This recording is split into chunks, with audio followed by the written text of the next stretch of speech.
Good afternoon, everyone. You are tuned in for the Kentucky Chamber discussion this afternoon on reopening schools. We're going to give it just a minute. We have quite a few participants who are joining the call, and it can take just a minute for everybody to get added. But thank you for joining us, and we will start here shortly.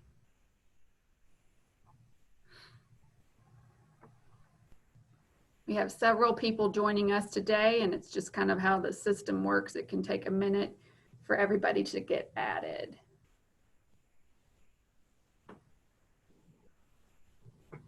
Okay, well, I'm going to go ahead and get started this afternoon. Thank you again for joining us. I'm Kate Shanks. I'm Vice President of Public Affairs for the Kentucky Chamber of Commerce. And this afternoon, we have some really great people joining us to talk about something that is on, I think, all of our minds. How will schools reopen in the fall? And as a parent of school-age children, I can't tell you how interested I am in this particular topic. What it means for my family, for my community, for my employer as schools start to reopen in the fall. So this is one that we've really been working on getting underway and getting this discussion started for quite a while, and we're happy to see some progress get made in this area. This webinar is part of our Restart Kentucky initiative. This is something we started back in April when we realized that this pandemic was going to be with us for a while and that there was going to be significant impact on business. And we wanted to make sure that we were bringing together the business community, citizens, and really helping people understand the situation we were dealing with. We put together this webinar series and with the Restart Kentucky campaign with our good friends at the Kentucky Community and Technical College System, who we have joining us today, actually. They're a great sponsor in this effort, and we're really excited to have them involved in this project, as well as so many at the Kentucky Chamber. They're a great friend and a great partner to the business community, for sure. In addition to these webinars that you can find on our website, we do have several resources for employers, for citizens about the COVID-19 pandemic. You'll find information on reopening businesses, the reopening schedule. You can find links to testing sites across the Commonwealth, and all the latest information that's being shared with the governor and with his team out of Frankfurt. So I really want to encourage you to visit that website. You can go to kychamber.com and then click on the Restart Kentucky banner at the top of the page. We will be recording this webinar this afternoon, so if you have to step away or if there's something that was said that you'd like to revisit, you'll be able to find this webinar on our Restart Kentucky page later this afternoon, early tomorrow morning. So encourage you to take a look at it, and you'll see it shared on social media as well. If you'd like to share it with others, please feel free to do so. So with that, again, we are very interested in this topic. The Kentucky Chamber views education as a top priority. We think that this is an important area for the Commonwealth, for the business community. We are preparing our future leaders. We are preparing our future workforce. And we're very engaged on education and workforce related policy throughout Kentucky. We're very interested in how we can get students back into a more traditional learning environment, how important that is for their success. We're interested, of course, in higher ed and how that's going to look in the fall as well. And then from a practical standpoint, what are some of the workforce implications as we move forward, working with various school systems, various higher ed institutions, and how that's going to impact parents who are an important part of our workforce community in Kentucky. So I will introduce our panelists and our moderator this afternoon. We have Commissioner Kevin Brown with the Kentucky Department of Education. Thank you, Commissioner, for joining us. We have Dr. Chris Williams, Chancellor with the Kentucky Community and Technical College System, so we're happy to have you with us as well. We have Senator Max Wise, who just joined us. Welcome, Senator Wise. It's great to see you.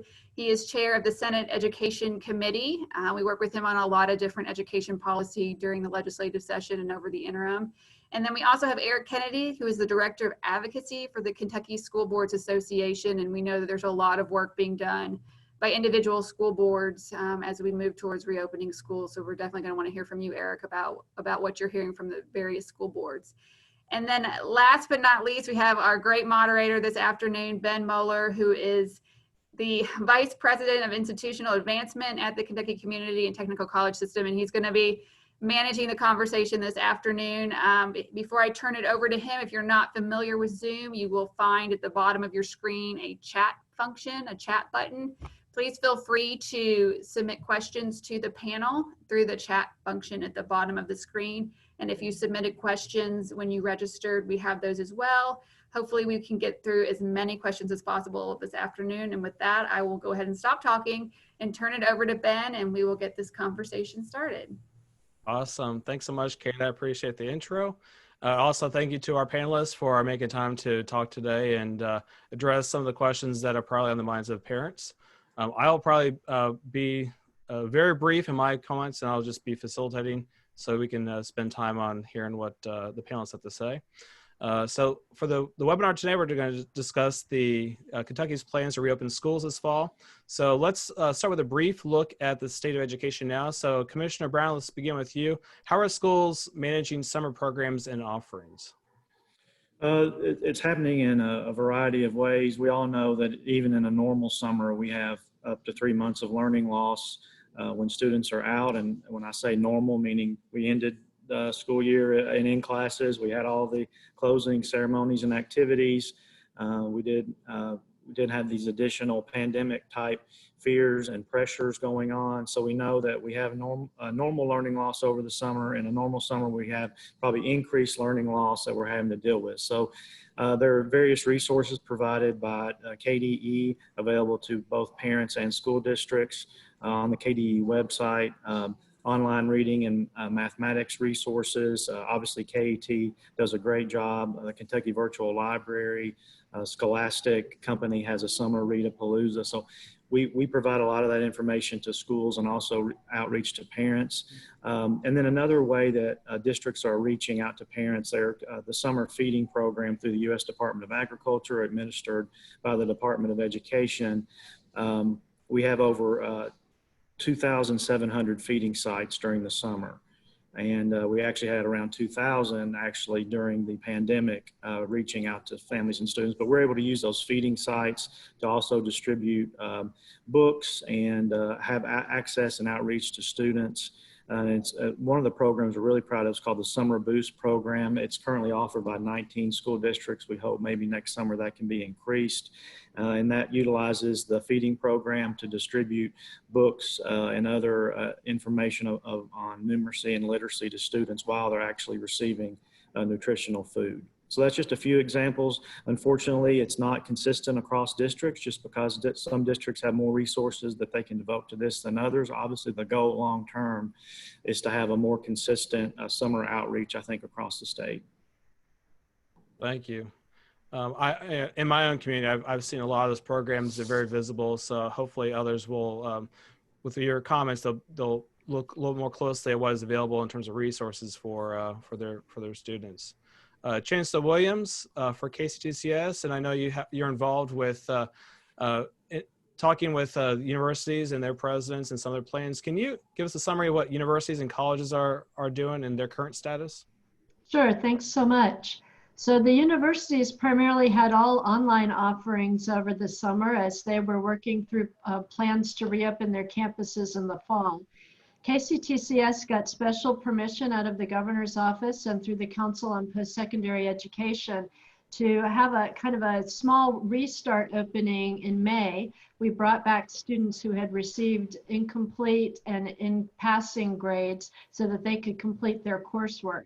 Then we offered all online courses in June, and this July, we will be starting next week a few on-ground classes. It's just very difficult to teach some things like welding and some of the other technical programs solely in the online environment. So we'll have students and faculty coming back for some limited and under very carefully controlled safety circumstances courses for July, and then in August, we'll start our fall term. We also have a lot of virtual services for students to enroll, to get ready for classes in the fall, but they can also make appointments to come onto campus, meet with financial aid advisor or other staff. So we are slowly reopening along with the rest of Kentucky. Thank you, Chancellor Williams. Senator Wise, given the reopening strategies that are currently in play, can you talk about the concerns that you see moving from the summer and into the fall and how that might affect educational offerings? Ben, thank you and the Kentucky Chamber for having me on today. During the interim part right now, in terms of where we've been, as the legislature, our education meetings have focused in our June meeting on the coronavirus. Basically was an overview from Commissioner Brown with KDE talking about challenges and also successes that came through the latter part of the school year. Our meeting that will take place next week with the interim joint education meeting will also focus on COVID-19 of reopening schools. We'll be bringing in basically every K group, that being KSBA, KDE, also KHSAA, KEA, discussing what schools will look like in the fall with the guidelines that have been presented now through the commissioner and also through the governor. And we will also be, discussing high school sports, also other offerings that are a part of our K through 12 learning experience. I think it's an understatement to say that this is going to be a very monumental task that's going to be opening schools. I think we could probably put it at that. I want to give Commissioner Brown tremendous credit for him and his staff, all of our superintendents, all of our teachers, and everyone who had to pivot through March, April, and the end of the school year with what we've had to do, and then also to get ready for the upcoming school year. And I say it's monumental because it not only affects teachers and students, but also parents alike. We've got to look at this as a workforce issue. We've got to look at this in a mental health aspect. We've got to focus on so many aspects that this is going to be. And I think what KDE and what the governor's presented with their guidelines gives a perspective of what we need to be looking at. And I think superintendents and I think parents have been asking for what is it going to be? How are we going to do this? And now that we have some guidelines in place, we're going to have to take a very true team approach to this. I also come at this not just as a legislator, but also as a father of 4 children who are in the school systems and already having to talk to them to get them mentally prepared for what schools are going to look like. I've got one that will be a high school senior, one that will be a freshman, one in 7th grade, and one a 4th grader, and all those different aspects of what this is going to play and what it's going to be like. And so already having the discussions with my older children of, wearing masks. Of what it's going to be like. And that does not just mean just in the rural settings, but also in the urban schools as well, of getting them mentally prepared of what schools, are probably going to be. So it's a monumental task, but I also know with how we were able to perform those last few months of the school year, I also have faith in superintendents and our education community that we can also do this as well as the fall. Thank you, Senator Wise. And I personally can relate to that conversation you're talking about with your children. My son is excited about wearing a mask and that he will have a superhero mask. And my daughter is kind of disappointed that she won't be able to see the face of her teacher and some of her friends. So I think it's a challenging circumstance we'll have to deal with all of our kids. I want to remind the participants today that we have a chat window. If you look at the very, very bottom, there's a link for chat. If you have questions or you want to just put something in there for one of our panelists to address, I encourage you to do so. I don't see anything in there currently, so we'll move on. And then we'll move on with, let's go with Mr. Kennedy, as you were called in law school. So what is the position of the Kentucky School Boards Association, the KSBA, in terms of the best reopening for Kentucky students? I think that, thank you for having us, first of all, today in this discussion. I want to begin with Kentucky is, as in the education world, Kentucky is what we often call a local control state. Some of the local decision-making over what education looks like and how schools are operated is pretty jealously guarded and has been over the generations in Kentucky. So KSBA, working with our members, local elected school boards and superintendents in all of the districts, a lot of the planning is happening locally. And a lot of work has already gone into surveys of staff in districts, surveys of parents, and even surveys of students. Many, probably at this point, most districts have done those types of surveys to ask first, what are your needs? What are your concerns with coming back? And I think it's been really interesting, the results. Those are not being centrally collected in any way, but the results that we have seen reported on in local media, it's been remarkable that the communities across Kentucky are very different. They are very diverse. In some places, the overwhelming majority of parents say the first preference is to go back in person as much as possible. In other places, it is the opposite. Many places, it's about, maybe a 50-50 split. And so when we see that, above all, KSBA's stance is that these decisions are almost always best made locally. within parameters. And so we are supporting our members to make those decisions based on their unique concerns and needs of their stakeholders, which includes members of the community. I hope that the chamber members, our business leaders in communities across Kentucky, I hope that you are reaching out to your superintendents and local school board members to share your views on this and your concerns.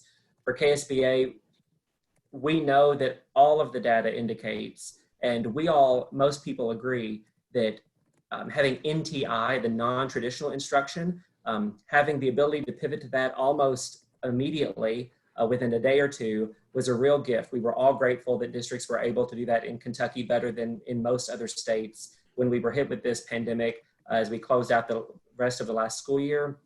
But that is not the same as in-person instruction, not only for the quality of instruction, but for all the other social and emotional and even health supports that happen in our schools. We all know that with the demographics we face in Kentucky, many students receive just a lot of their critical, even life needs delivered at school. And so for us, we would actually agree with the statement that has now come out from not only our governor, Governor Beshear, but the American Academy of Pediatrics, that sort of the default position that we should start with, that every policy decision that we begin with should be to prioritize returning to in-person instruction to the extent we possibly can. And then to have good, strong supports and strong options where that is not possible. So we are supporting our members from that stance. And to the extent every Kentuckian can, I'll echo something that Chairman Wise just said, not only for your members of the chamber to reach out to your local school district leaders and share your concerns, whether it's concerns with your business reopening, your workforce going back to work, but also helping us get out the message that we all have to pull together. Children, especially younger children, will model the adults in their life. If they hear all of the adults in their life being negative about wearing masks, being negative about or being afraid of going back to school, they will model that. So if we can all pull together and let ourselves out in Kentucky be seen wearing masks, let children hear us speaking positively about how important and essential education is, that will go so far as we all try to relaunch a school year. I even hope that we'll see a lot of community leaders and business leaders sort of taking pictures of themselves like the reading posters we see, where a lot of leaders and politicians hold a copy of their favorite book and the Library Association puts those reading posters out. Between now and the first few days of August, I hope we see some more of that, of folks wearing masks and being very positive about going back to school. We could sure use that help as well. Excellent. That's a great message in terms of modeling positivity for our children. You'd mentioned the topic of local control and a local response. There's a question early on from Joe Arnold as it relates to social distancing requirements and the school's response in terms of square footage. So I'll direct this to Commissioner Brown, and I'll ask you a question. You might want to respond specifically to the issue of social distancing and square footage, but I'll start, Commissioner Brown. The Kentucky Department of Education has developed several guidance documents to help schools prepare for the fall, and understanding that schools may choose different reopening scenarios. So this may impact, the square footage, the layout of the classroom, and whatnot. What is your vision for the best reopening for Kentucky students? I think the best reopening is that we, of course, keep kids safe, but we also want to educate them. And ideally, we will have everyone in-person classes. The next best thing, though, is if we cannot do that, or if there are hybrid options, that we have them engaged at home. We learned a lot through the non-traditional instruction as we closed out last year. It is not perfect. It was never designed to be, it was designed to address a snow day, maybe 2 to 3 days, in the extreme, maybe an ice storm. It was not designed for this. However, we have adapted it for this. And we are getting better, districts are getting better in using it for long-term instruction. And so we're encouraging districts to, in-person obviously is the goal, but we also know that districts are surveying their communities and they're hearing from parents that there's a little bit of a fear factor there. And also, some schools may want, in order to facilitate the social distancing, they may have to go to some type of hybrid scheduling where some groups of students stay home on certain days and others go in other days. That doesn't mean those students would be home doing nothing. We want the districts to continue the NTI instruction. So for example, for the parents to just say, I don't want to send Kevin to school this year, or at least the first few weeks I'm nervous. Districts are making plans to say, that's fine. We will meet you where you are. And we will provide non-traditional instruction in this format, even though Kevin's classmates are going to be back at the school going into classes. And we're going to be able to offer some temporary waivers for school districts for funding to flow for that type of hybrid model. And of course, the General Assembly will be back in January, and they will be able to either adopt that or change that or make that better. But for the next semester, school districts have our full permission to meet students where and parents where they are, provide that hybrid instruction if they think necessary. The current framework envisions for funding and attendance that every student is either in the classroom or every student is at home doing non-traditional instruction. That doesn't anticipate the hybrid. We know we have the hybrid. We want to meet parents and students where they are. And so we're going to be able to offer that through a waiver and through an emergency reg of the state board. And then of course the General Assembly will weigh in January. Thank you. One of the things I'm seeing in the comment column, and I see a lot of great activity over there. One of the things that's popped up a few times is the topic of contact tracing. So I'll give you a chance if you want to quickly just respond to that, and then I'll transition to Chancellor Williams to do a little bit of the same. Sure, and I just responded. I didn't hit enter apparently a few minutes ago, but I'll recap that. Contact tracing is will be led by our local health departments. They will have contact tracers to do that. It will not be led by the district, but the school district and school will assist and will be play a vital role in contact tracing. For example, if a student is test positive, the contact tracers will want to know, where did Kevin sit? Did Kevin sit at the cafeteria table, even though Kevin was 6 feet apart from Eric, but was Eric beside Kevin? That's something that the contact tracers will need to know. Did Kevin sit close to Eric on the bus? And that's why we're asking them to have a bus manifest this upcoming year to know where students are sitting to assist in that, so we don't inadvertently have to address whether Chris was on the bus or not, because we know she walked to school. And so those are the types of how that will be facilitated by local school districts in working with the contact tracers. Thank you. Chancellor Williams, Chris, could you speak about how universities in Kentucky's community technical college, the different community colleges are responding to an approach for a fall reopening? Thank you. All of the higher ed institutions in Kentucky have taken a very deliberate approach to thinking about all of these same practices that we need to be doing to be keeping our faculty and staff, and especially our students and communities, safe. And so much like the university's KCTCS has a Healthy at KCTCS plan, I believe almost every university now has committed to in-person classes in the fall, as well as a mix of hybrid and online courses. Almost every institution's plan in the public universities is available off the Council of Post-Secondary Education's website. For KCTCS, that means that everybody on campus will wear masks, everyone will practice social distancing, equipment will be cleaned between use, and we will start our classes August 17th with a mix of 16-week, 12-week, and 8-week, as we always do, in person, online, and then hybrid classes. And much as Commissioner Brown was saying, we will have many classes that are in person, but only half the class is there at a time. The other half is listening to the instructor at the same time, synchronously, or reviewing a video of the instructor later on, so that people get that opportunity to be in person, to have the opportunity to question their instructor during the class, to do some of those socially distanced team exercises, but also to have the time away from the class so we can be sure the classroom is appropriately spaced. We have We have started that, as I already said. So we have had some experience around it. Students will be doing self-health checks at home. Faculty and staff already do a daily health check before they come to the campus. We'll continue to offer a lot of services virtually, but also with the on-campus component, because sometimes people just really need that face-to-face opportunity to ask about a service, to get some tutoring. Again, always with masks on and socially distanced. We're different from the universities in that only a couple of our colleges have athletic teams, and we really don't have dorms. So we do not have to take those extra precautions that one would take around on-campus living. We do not have a lot of dining on our campuses, more of grab and go kinds of food services. So the universities clearly have to take an extra step. In terms of the contact tracing, for us, it's the same. If someone's on the campus, we'll know what classroom they were in. They'll have gotten there themselves, so we don't have to worry about the bus manifest. But we do need to know what classrooms they were in and who they were around. And again, we'll be working with public health on contact tracing. One thing that we have done to prepare ahead is that any face-to-face class also has to have a very strong online or remote instruction component.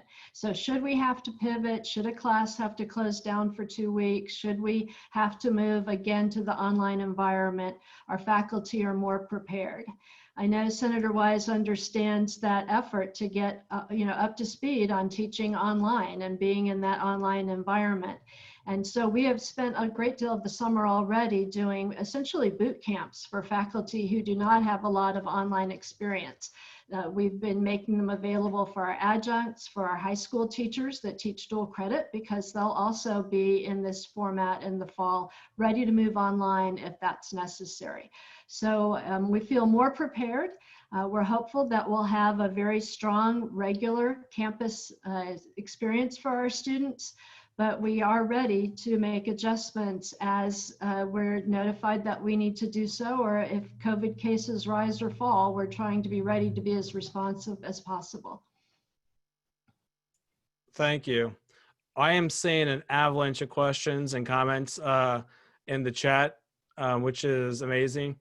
I will remind folks that if you're making comments in the chat, there is an option on the to field to select, to direct a question to an individual panelist, to send it to all panelists or all panelists and attendees. So I would encourage you, I think a few of the panelists have responded, but those responses have gone just to the panelists. Kevin, I see you have lots of responses. So I just reminder for folks, if you're responding, to please make sure that you send it to all attendees, so the folks that are in attendance can see that. And hopefully we can work with the chamber to compile some of these questions. There are great questions in here, a lot of good responses, to somehow compile that in a way that we can disseminate it. So with that, I'll go to Senator Wise. It must be a fascinating time to be in public policy. With every great challenge, there's a great opportunity to deploy additional strategies. One of those is the overlap of health policy and education policy. And I know that the interim joint committees have been meeting on many COVID-related responses, including education. What's your vision for the best reopening for Kentucky schools in higher education? It's a great question. And I think you also could throw in there the economics as well. So Sure. You've got the health, you've got education, you've got the economics, because I think a lot of this, and being on the Kentucky Chamber webinar today, also opens up the roles of businesses are going to have to play in this as well. Because one thing that I think is a major concern, and I'm going to talk just about my district that I represent in South Central Kentucky, very rural area. We don't have a lot of childcare locations. We are not fortunate in some places. Maybe it's a church that offers a daycare facility, but we don't have a lot of options for many of these rural Kentucky counties down in my area. And the worrisome things for many parents is getting back into work. Some that have been, off for some time, that have gotten back in workforces going, is immediately if we have to shift and go back to an online environment that makes parents have to find, once again, the ability to almost homeschool or find a grandparent or find someone that's able to help care for the children. So I think this is it's a three-legged stool that we're looking at here with education, with public health, and also with workforce. of what's going to drive the fall. And I appreciate Eric mentioned it earlier. He made the comment there of how local businesses are going to have to work directly with our school boards and with our school districts. I think that's going to be a huge task. I read so much, and I know everyone probably that's on this today has read so much, and we look at who's an expert, who's not an expert, and there's so many things that are out there. But some of the things I think that is somewhat encouraging. This could change after this webinar is over, but in terms of there's more testing, but we're also finding with more testing of more cases with young people that their symptoms are getting back and not having to be high hospitalizations.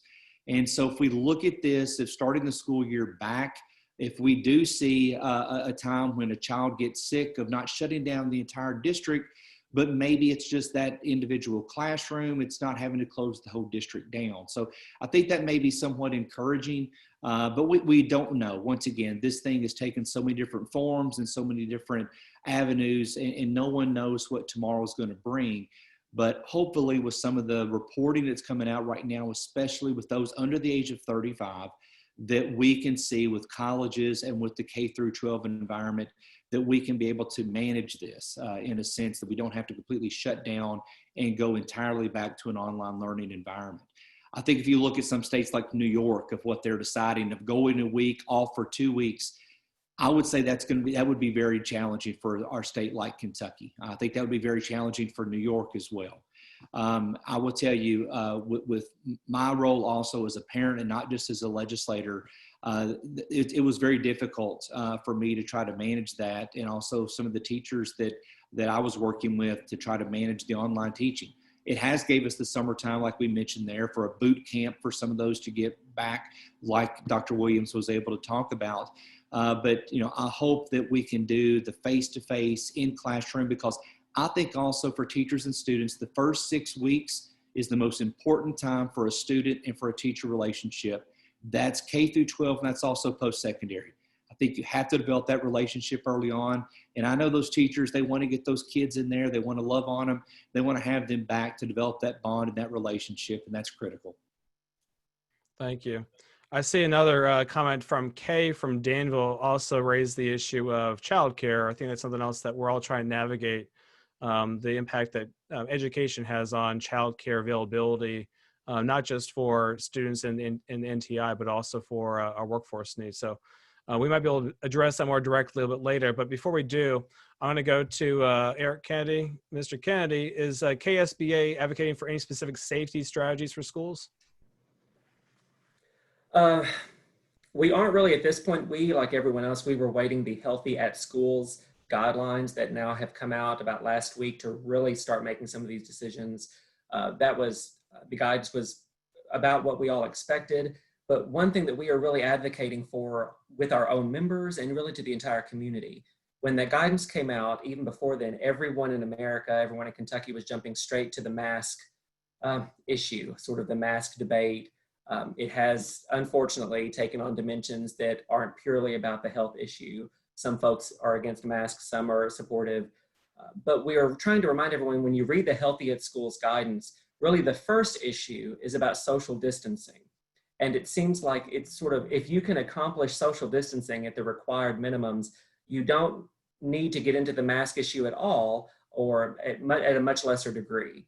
And so we are trying for everyone to focus first and foremost on maximizing the ability to social distance in classrooms, in school facilities, to sidestep as much as we can how often students and staff and how long they will have to wear masks.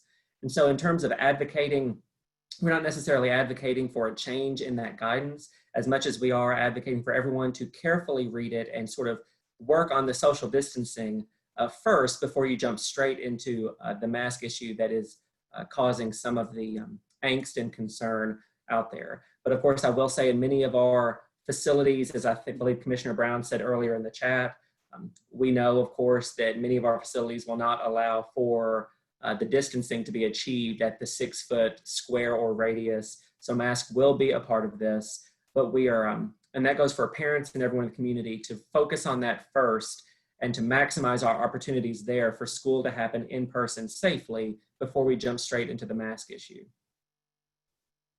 Thank you. And you mentioned Commissioner Brown. I want to give him a chance to add anything to that about safety strategies.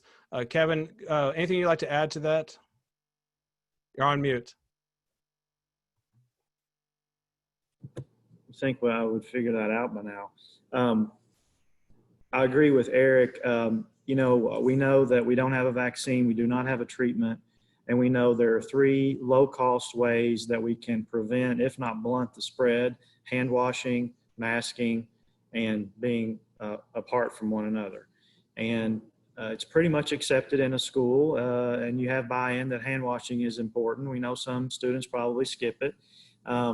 But the mask thing is concerning because it is starting to be somewhat of a flashpoint in our society. And if you heard my comments at the press conference last week, I compared and reflected back to the sacrifices that both of my grandfathers shared with me during World War II and the Great Depression, and stories, and have read about what our society did, not to, of course, of what happened on the war front, but what happened on the home front.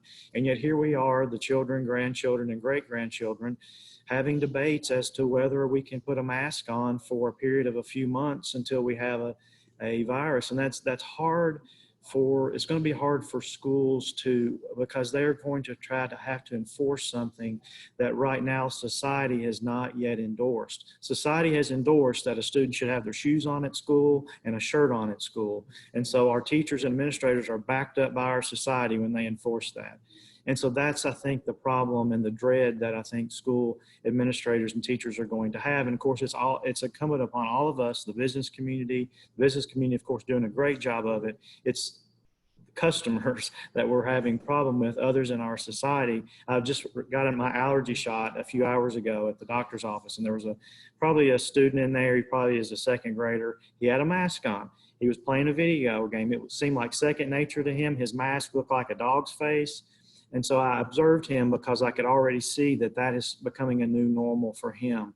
And so I think that's, we're going to have to just work towards that, knowing that it's going to be an uphill battle. Yeah, there's one comment you made that really stuck with me. There have been a lot of memes about drawing parallels between World War II and the sacrifice that the greatest generation had to make, at home while the war was going on abroad. And then, and our sacrifice is, staying at home. And for some, that is a tremendous sacrifice because their home environment is not really a great environment. But I like the idea of you say, the effort we could take at home, wearing a mask. It's almost akin to like the Victory Garden, the Liberty Garden, which coincidentally I'm having trouble finding tomato cages. So if anyone has tips on tomato cages where I can find those, please put it in the chat. I'd appreciate that. I would quickly add to that. We're just a few weeks away of probably seeing pictures of the UK and U of L basketball and football teams with masks on as they go across campus and sit in classes.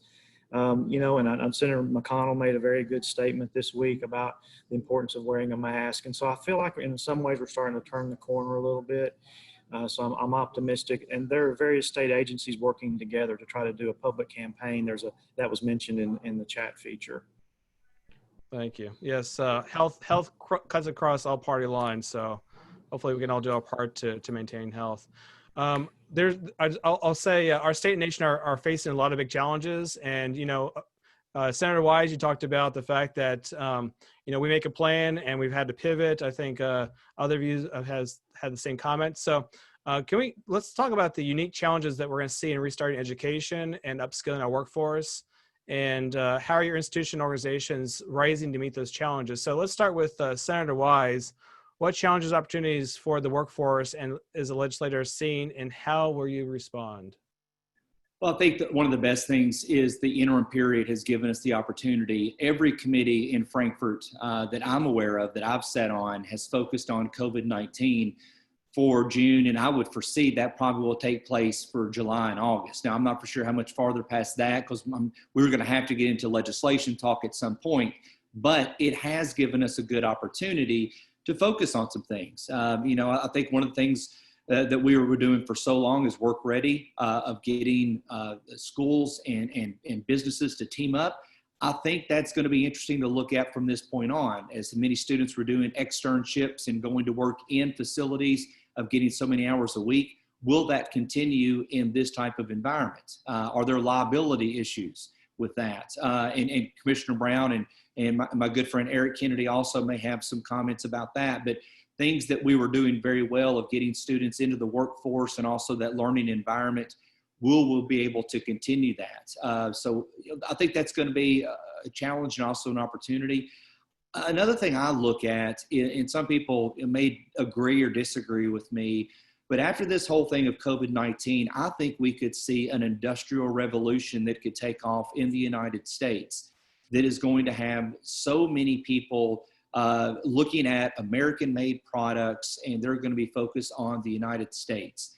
And I think we have tried our best to find pathways for students that don't necessarily need to go to college, want to go to college. The opportunity's there, don't get me wrong, but also in a sense of we have got to really think critically now of how services will be delivered. We know that the business model will completely change. We know that working from home has made a change for so many people, and it's became very adaptable for so many people as well.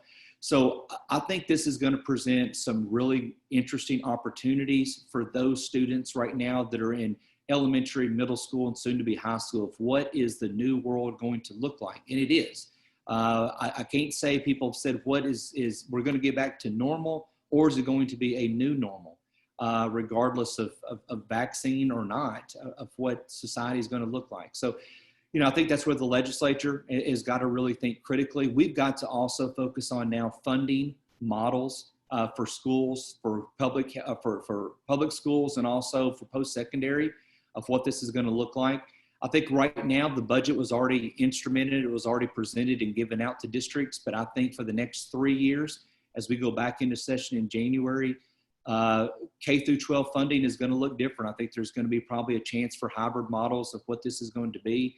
And we can't just think that that's going to be an obstacle. It also could be an opportunity. So we're going to focus on that with the Education Committee. We're going to focus on CARES money, of how that's going to be spent. And I think we're also going to look at SEEK money, of what some changes and some challenges that could come about with that. And I'll build upon what you said a little bit. You said that there might be folks that may not want to or be able to do college. I might say that there might be folks that might not or want to do university, and anything really after after secondary is college. So they may not want to do bachelor's, but they may want to do associates. They want to seek a credential, some sort of workforce specific training to a career, which is a little bit different. I think a lot of folks think of college being a bachelor's degree, but it's not. It's really, you know, a lot of those other credentials, those trades are part of the college experience. And I think that's really what you're speaking to. Going from that to Dr. Williams, maybe you can speak a little bit about the challenges and opportunities that the workforce and how KCTCS is addressing those. Well, you know that you're speaking to somebody who believes that some post-secondary education is important. And I'm grateful that the legislature has seen to support that also through the Work Ready scholarships, which really help our students get a short-term certificate or even get their GED and a short-term certificate together, move on towards their associate's degree with their last dollar applied to tuition. So do not let the concern about funds to go to college get in the way of your going to college. There's a lot of assistance out there, particularly in the high need areas in the state. KCTCS, we have been working very hard with all of our partners, the Workforce Innovation Boards and the Kentucky Workforce Innovation Board, the cabinets, certainly the Kentucky Department of Education, because we do have this very seamless pathway between high school and into college, with a number of partners to really think ahead about that future of work that the senator is speaking to. You know, how will automation change what we're doing? How will this remote work change what we're doing? We have a lot of people unemployed right now, and yet the Kentucky Chamber also has a lot of job positions available through the website that they host. And so we're also thinking about upskilling. We're thinking about the folks who are unemployed and how do we help them either change careers or skill up to get back into their current workforce. We think about those students who left high school and either didn't graduate or graduated but then did not move on. How can we help them get back into the workforce? We have, all levels of pathway. So you can come in as a 40-year-old without a high school diploma and, get the education to get that high school equivalency, but also, again, some college work that will help move you forward. We're also thinking about our work-based learning experiences. Excuse me, yesterday, Kentucky received a grant, or essentially a grant of over $400,000 from the Department of Labor to enhance apprenticeship capacity.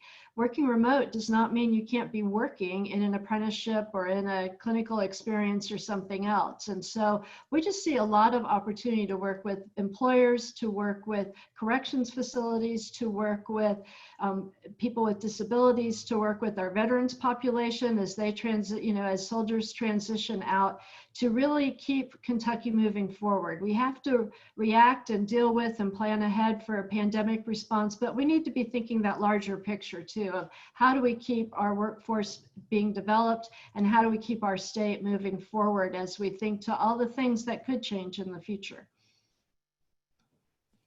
Thank you. I'll note that in the comments in the chat, there have been a lot of discussion about internet accessibility. So with that kind of little carrot out there, I'll go to Commissioner Brown. Kevin, what challenges, opportunities is the Kentucky Department of Education seeing, and how will you respond? Well, obviously, we're asking districts to do things that they have never done before, and a lot of these activities and requirements and guidances, expectations cost money. And there's several questions about thermometers. The state has been able to acquire over 12,000 instant thermometers for school district use. I think some quick math, that's around one thermometer per 50 kids. And so that will help districts, but there will be many more other expenses that districts will have to encounter. Of course, we're anticipating a reduction in revenues. I think that's just common sense because of how this has affected our economy. And so districts are somewhat bracing for that. And we obviously, as we mentioned at the beginning of the program, we know we're going to have learning loss. We don't reach every child now when we have a perfect school year with no snow days. Unfortunately, we don't, and we should. And I'm afraid that has been accelerated. We know that we have students that have been lost that we've not been able to make contact with just because we don't have that presence, or maybe our faculty members, administrators are not around their family members because we're not in in-person classes to check up on extended family members. And so that's an issue. One of the opportunities though is, and it was mentioned earlier by Senator Wise and others about reimagining in education and instruction. I think we've learned there are certain things that we can do using technology that works really well. We've had a lot of great anecdotal stories about how teachers have used various technology platforms and mobile phone technology to reach students while they were doing NTI, just to have contact with them, how they were doing, of course, checking in on their assignments. That's the type of interaction that can continue between our teachers and students, even if we're back in in-person classes. So, a lot of challenges, but some opportunities ahead. The biggest thing, though, I think that's ahead of us is just getting buy-in from our communities. And that's why it's important that our local school districts have committees in place. So that was our first guidance document issued on May 15th, asking districts and schools to put committees in place, a task force in place to hear from their local communities as to what they want to see the next semester look like. And as a result of that, for example, we have at least one district, they're going to start the first few weeks using non-traditional instruction because that is what they heard from their community. Excellent. And we'll conclude this portion about the uncertainty and the opportunities and some of the challenges with Mr. Kennedy. Eric, what opportunities and concerns is KSBA addressing? Yes, we Chairman Wise mentioned earlier that at the very next, I believe, Tuesday or next week, the Interim Joint Committee on Education of our State General Assembly is going to meet. Myself and some of the other stakeholder groups of educators are going to present some of our foremost concerns and needs. Chief among those with our school board members is always instruction. I mean, above all, we want to be able to deliver quality instruction in multiple ways for the next school year. Some of that will be in person, some of that will be distance learning and remote. Being able to do that, having the technology and the devices we need and the people we need to do that is sort of first and foremost. And then also another issue you touched on of liability. And I know that's a big concern of the chamber. I believe the chamber and several of your members are going to be presenting on some of those issues as well at some point in the days ahead. We are advocating strongly that for any legal liability protections that are provided by the state government or the federal government and Congress also extend to K-12 school districts and administrators is something we've also been working on, and that we're going to touch on that next week in our testimony. Thank you so much. Kate, I'll ask you real quick. We're at the, I think we're 10 minutes from what we were scheduled for. I may be wrong on that, but you've been keeping a pretty close eye on the chat. Is there anything I've missed or any insightful comments or any questions that we need to get in here before we get closer to the end? Hi, everybody. I think it's been a really great conversation, and I'm so impressed with your ability to respond to all the attendees' comments in chat while also managing your responses to Ben. So you guys have mastered the virtual webinar for sure in this, Indeed, yes. platform. Can you talk a little bit about, there was one question I saw about students that have special learning needs or special learning differences. You may have touched on that. Can you talk a little bit about that, as well as what kind of additional services you might be providing to parents or families who are struggling? I know the schools are oftentimes a resource for more than education, and we ask a lot of our schools, but in this time of a global pandemic, and we have people who are struggling with certain basic services and needs, are there any kind of ramp up in that regard that we're seeing in our schools? Well, I'll jump out with a few minutes we have left and start. As Commissioner Brown said, most school districts formed committees or a task force to help with a lot of this planning. And all of the ones I'm familiar with, I'm on my own district as a parent in our task force. Our Frisky coordinator, the Family Resource Youth Service Center coordinator, is a member of that effort. The Friskies that we call them was of course something that is unique to Kentucky. We really jumped out and created that 30 years ago in the CARA reforms. It is still 30 years later something that I think we get more questions from other states about how that works and more interest in trying to replicate that. And those organizations are entirely built on removing barriers to learning that are outside the classroom. And so I really have to hand it to the miracle workers that are our Frisky staff and coordinators, who immediately responded just as the way educators did last year with meeting needs, economic needs, family support needs. They are right there with us in planning how we will meet the unique needs of all of our students and families when we return to instruction for the next school year. And as we commented earlier in the chat, someone asked about clear face masks for students who might be have a hearing disability or might need to read lips. We are trying to procure some of the clear face masks that teachers might wear if they have a student like that in their class, as well as hearing assistive technology, microphones that a teacher might wear. A lot of that is costly and sometimes difficult to procure quickly, but make no mistake, in all of the complexities of re-entering a school year, we don't want to forget about our special education students and any of those unique needs that we are morally and legally required to meet. That is something that is at the foremost of our minds, I want to assure everyone.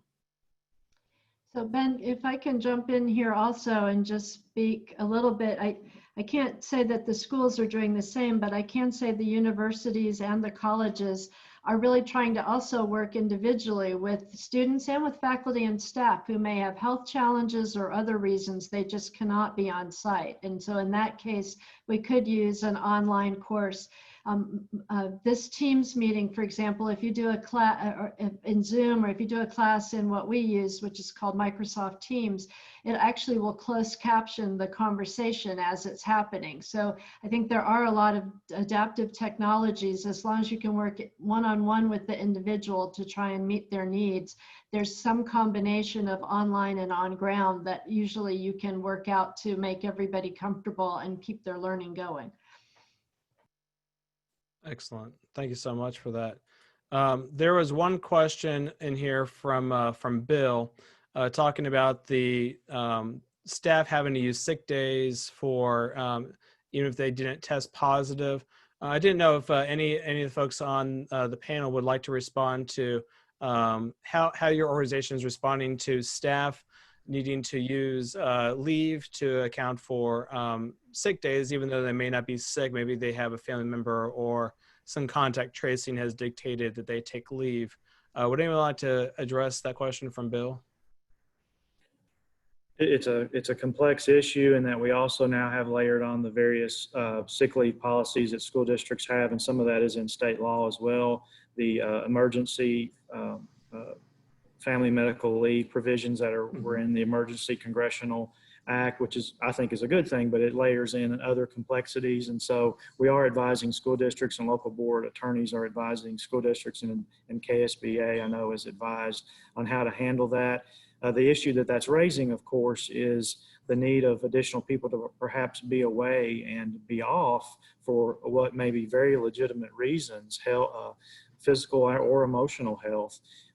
About what does that do to our staffing when we're already facing staffing issues in our school districts. And so I heard anecdotally from the school superintendent last week, there's a teacher that is, there's two incomes in the home. The teacher doesn't really have to work. The teacher just wanted the local board to grant a leave of absence as permitted under statute and their local policies, because the teacher knows this school year will be unlike any other. And so the teacher just wanted to take a year away. And so not everyone's in that financial position to do that, but districts are dealing with that staffing issue. And unfortunately, it's still unclear as to what that looks like since we're still in midsummer. It will start taking shape as we get close to August.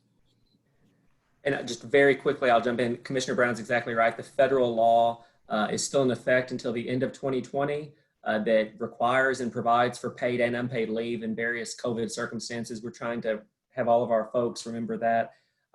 But also, one of the things that we might need to look at seriously, there have already been discussions for even more expanded emergency teaching certification rules for this year that might become necessary if we have shortages, even more so than we were already facing. As I think Chancellor Williams mentioned earlier, we have a lot of folks that are looking for work. If we have some ability to expand on some of that on an emergency basis, we might be able to bring in people that aren't as physically at risk to work in our schools when we have some folks that, for legitimate reasons, might need to be away. And Eric, I'll add on, I saw in the chat, there was a shout out for Friskies. I love that name. So the last question I have, and we'll go through it, it's something that Senator Wise talked about in terms of, we mentioned education and how we're layering the issue of health. And then Senator Wise reminded me that there's also the issue of workforce. So Senator Wise, I'll let you end that line of questioning, but I'll start off with Eric Kennedy, since you're first. What message do you want business leaders to hear as it relates to opportunities to support ideas to restart Kentucky? I think I'll just echo what we said at the beginning. You know, business leaders are a vital part of every local community, and on the statewide level, a vital support for education. I would say, please reach out to your local district leaders. Ask them what their plans are, ask how you can be a part of that and support that. Be vocal with your input of what your needs are as a big piece of the local community. So please, reach out. Don't feel like you can't reach out to your local district leaders. And then also help us be as positive as we all can be on things that we've discussed, wearing masks, going back to school, how essential this is. Just help all of us be as positive for the children and the young people as we can, would be a major help. Thank you. Commissioner Brown, Kevin, do you want anything you want to say to business leaders?